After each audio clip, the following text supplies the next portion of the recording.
சில உணர்ச்சி வசப்பட்ட தமிழர்கள் அவருடைய கொடும்பாவியை கொளுத்தியிருக்கின்றார்கள். சாலை மறியலையும் ஆத்திரத்தில் செய்து கொண்டிருக்கின்றார்கள். அதை நாங்கள் ஆதரிக்கவில்லை. ஆனால் அந்த கோபத்தை தணிக்க வேண்டும் என்று சொன்னால் அரசு அவர்கள் மீது கொடுத்திருக்கக்கூடிய வழக்குகள் புகார்கள் மீது அவர்கள் மீது வழக்கு தொடுக்க வேண்டும். நிச்சயமாக அடுத்து ஈரோட்டில் நுழைந்தால் ஈரோட்டில் நாங்களும் நுழைவோம். ஈரோட்டில் அவர் டெபாசிட் செய்வதுதான் எங்கள் பணி. நாங்க படமெல்லாம் எடுத்தோம். 15 நாள் அங்க இருந்தேன்.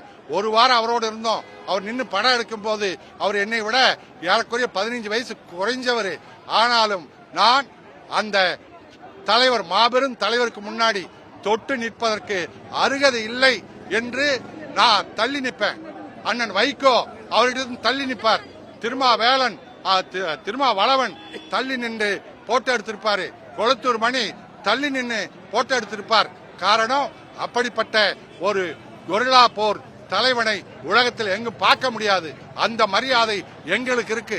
தோல்ல கை போட்டுக்கிட்டோ உரசிக்கிட்டோ போய் நிக்கிறது நாங்க அல்ல.